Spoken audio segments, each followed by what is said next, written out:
சினிமாவை நேசிக்கும் நேச நெஞ்சங்களுக்கு சினிமா கொட்டகையின் அன்பான வணக்கம். நேயர்களே, இந்த சேனல் கவர்ச்சியான பொய்யையோ அல்லது நடிகர் நடிகைகளின் அந்தரங்கங்களை சொல்லி பணம் சம்பாதிக்க தொடங்கப்பட்ட சேனல் இது அல்ல. முழுக்க முழுக்க சினிமா வரலாற்றை உங்களுக்கு சொல்லவும் நீங்கள் ஆதி படங்களை தெரிந்து கொள்ளவும் தொடங்கப்பட்ட சேனல். இதில் உண்மை இருக்கும், அந்த உண்மையின் வரலாறு இருக்கும். பொறுமையுடன் நீங்கள் பார்த்து தெரிந்து கொள்ளுங்கள் என்று உங்களை அன்போடு வேண்டிக்கொண்டு 1937ஆம் ஆண்டு வெளியான தமிழ் திரைப்பட வரிசையில் இப்போது நாம் காண இருக்கும் திரைப்படங்கள் ஆண்டாள் கல்யாணம் மற்றும் கவிரத்ன காளிதாஸ் என்ற 2 படங்களாகும். முதலில் ஆண்டாள் திருக்கல்யாணம் படத்தினை பற்றி பார்ப்போம்.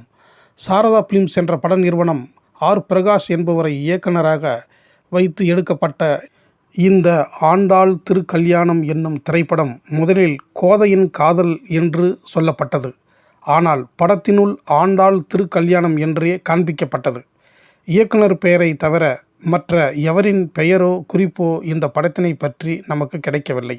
ஆனால் 12,000 அடியில் எடுக்கப்பட்டு திரைக்கு வந்திருக்கிறது என்பது மட்டும் நமக்கு தெரிந்தது. அதை இங்கு உங்களுக்கு சொல்லியிருக்கின்றோம்.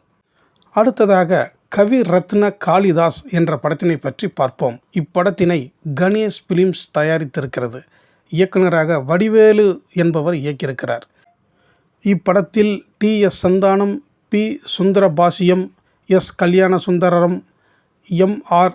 Subramaniam, M R. Santhanalakshmi, P D. Nagabhushana, T V. Loganayaki, P R. Mangalam, J. Susheela ஆகியோர் நடித்த இத்திரைப்படம் 1931ஆம் ஆண்டு வெளியான காளிதாஸ் திரைப்படத்தின் கதையை சார்ந்தது. நமது சினிமா கொட்டகை சேனலில் 1931ஆம் ஆண்டு வெளியான காளிதாஸ் திரைப்படத்தின் விவரங்களை பார்க்காதவர்கள் பார்த்து தெரிந்து கொள்ளலாம். இந்த காளிதாஸ் வட இந்திய புலவர் ஆவார். இவரின் வாழ்க்கை வரலாறு மேடை நாடகமாக வட இந்தியாவில் மாபெரும் வெற்றி பெற்றதை தொடர்ந்து படமாக்கப்பட்டது. காளிதாஸ் வரலாற்றை படமாக்கப்பட்ட 2வது படம் என்ற பெருமையுடன் இந்த படம் திரைக்கு வந்தது. 19,650 அடியில் எடுக்கப்பட்ட இத்திரைப்படம் 19/6/1937 அன்று வெளியாகியிருக்கிறது. இப்படத்திற்கு நாதஸ்வர இசை கூடுதலாக இணைக்க வேண்டும் என்பதற்காக அன்று நாதஸ்வர சக்கரவர்த்தியாய் திகழ்ந்த திருவாடுதுறை ராஜரத்தினம் பிள்ளை அவர்களின் நாதஸ்வர இசையை இத்திரைப்படத்தில் இணைத்ததால் ரசிகர்கள் இப்படத்தை பார்த்து ரசித்து இருப்பதாக தகவல்கள் சொல்கின்றன.